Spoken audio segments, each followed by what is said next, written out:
ఒక చిన్న గ్రామంలో ఉండే బుజ్జి అమ్మాయి చిన్ను ప్రతిరోజూ రాత్రి ఆకాశంలో మెరిసే ఒక చిన్న తారను చూసి నువ్వే నా ఫ్రెండ్ అని నవ్వుతూ ఉండేది. ఒకరోజు చిన్ను కాస్త బాధగా ఉంది. నేడు స్కూల్లో ఎవ్వరూ నాతో ఆడలేదు అని తారతో నెమ్మదిగా మాట్లాడింది. చిన్ను గదిలో ఒంటరిగా కూర్చుంది. కళ్లలో కన్నీళ్లు, మనసులో బాధ. చిన్ను మాట విన్నట్టుగా ఆ చిన్న తార అకస్మాత్తుగా మరింత ప్రకాశించింది. అది బంగారు వెలుగుతో చిన్నుపై ప్రేమగా పడింది. ఆ మృదువైన వెలుగు చిన్నును ఓదార్చినట్టుంది. చిన్ను చిన్న చిరునవ్వు నవ్వింది.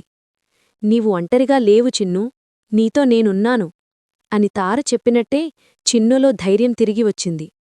తర్వాత రోజు చిన్ను స్కూల్కి వెళ్ళి కొత్తగా వచ్చిన బాయ్కి నవ్వుతూ మనమూ ఫ్రెండ్స్ కావాలా అని అడిగింది. అతని కూడా తెగ సంతోషంగా అవును అన్నాడు. ఆ రోజు సాయంత్రం ఇద్దరూ కలిసి ఆకాశం వైపు చూశారు. చిన్ను గట్టిగా నవ్వుతూ ధన్యవాదాలు తారమ్మా, నాకొక మంచి ఫ్రెండ్ ఇచ్చావు అంది. ఆ తార మరింత మెరిసింది, వారందరి హృదయాలు వెలిగించినట్టుగా. చిన్ను తారను చూసి చిరునవ్వుతూ చెప్తుంది, తారమ్మా, నాకొక మంచి ఫ్రెండ్ ఇచ్చావు. మరి మీ ఇంట్లో కూడా ఎప్పుడైనా ఇలా మ్యాజిక్లా అనిపించిందా? అమ్మా నాన్న నవ్వుతుంటే, లేదా మీకు ఏదైనా మంచి రోజు వచ్చినప్పుడు?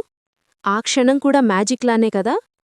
Star dash star. మా కథ నచ్చితే లైక్ చేయండి మరియు మా క్యూట్ ఛానల్ను సబ్స్క్రైబ్ చేయండి.